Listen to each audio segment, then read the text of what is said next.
Hi hello everyone, welcome to reel connect YouTube channel. So సంక్రాంతికి release అవుతున్న game changer దాని మీద పెద్ద బిగ్ ఎక్స్పెక్టేషన్స్ ఉన్నాయి. బట్ ఇప్పుడు నెటిజన్లు దీని మీద స్టోరీ లీక్ అయింది అని స్టోరీ గురించి చాలా డిస్కషన్స్ చేసుకుంటున్నారు. సో నిజంగా స్టోరీ లీక్ అయిందా? రండి ఈ వీడియోలో మనం తెలుసుకుందాం. Right. So game changer cinema Dil Raju producer Shankar డైరెక్షన్లో సంక్రాంతి 2025కి రిలీజ్ కాబోతుంది. అమెరికాలో మొన్ననే భారీ ఎత్తున ప్రీ రిలీజ్ ఈవెంట్ చేశారు.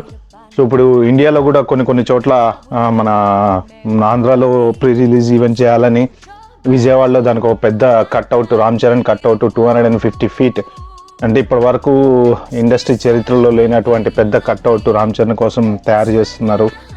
సో అయితే ఇదంతా జరుగుతున్న టైంలో గేమ్ చేంజర్ టీం తలబట్టుకొని కూర్చుందా? స్టోరీ లీక్ అయిందా? అసలు నిజంగా లీక్ అయితే స్టోరీ ఏంటి? సో బేసిక్గా మొన్న ప్రీ రిలీజ్ ఈవెంట్లో సుకుమార్ ఒక మాట మాట్లాడిన తర్వాత దీని గురించి పెద్ద చర్చే వచ్చింది.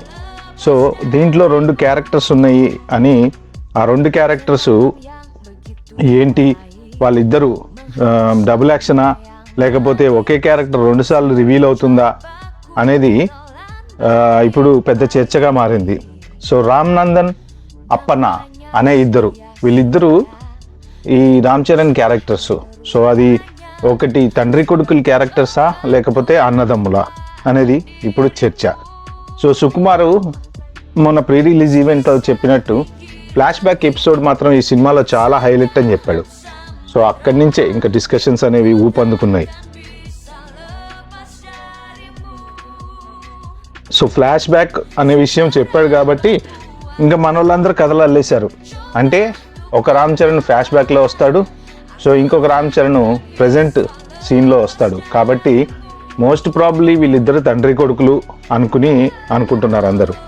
సో ఇక్కడ ఇంకొక హెడ్ఏక్ ఏంటంటే, మన చిరంజీవి గారికి బేసిక్గా తండ్రి కొడుకుల సినిమాలు అంతగా కలిసి రాలేదు. ఎందుకంటే మన కోడి రామకృష్ణ గారి డైరెక్షన్లో సింహపురి సింహం అని ఒక సినిమా చేశారు.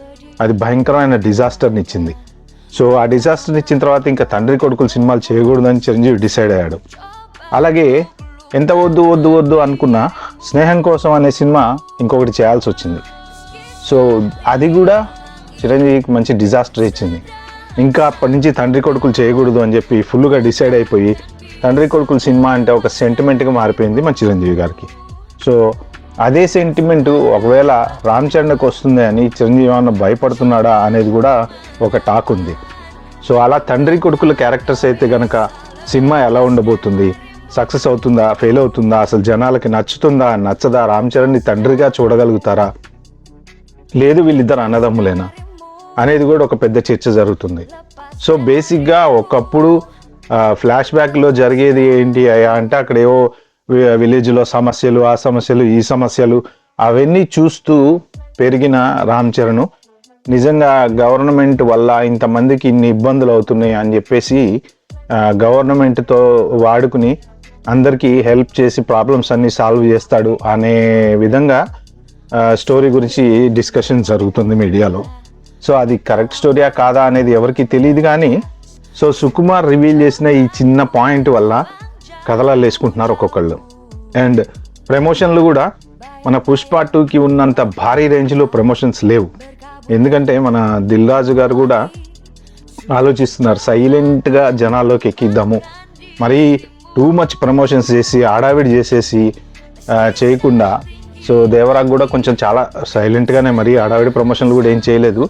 ఈ మధ్య వాటిలో ఆడావిడి ప్రమోషన్లు అంటే పుష్ప 2కి బాగా జరిగినాయి.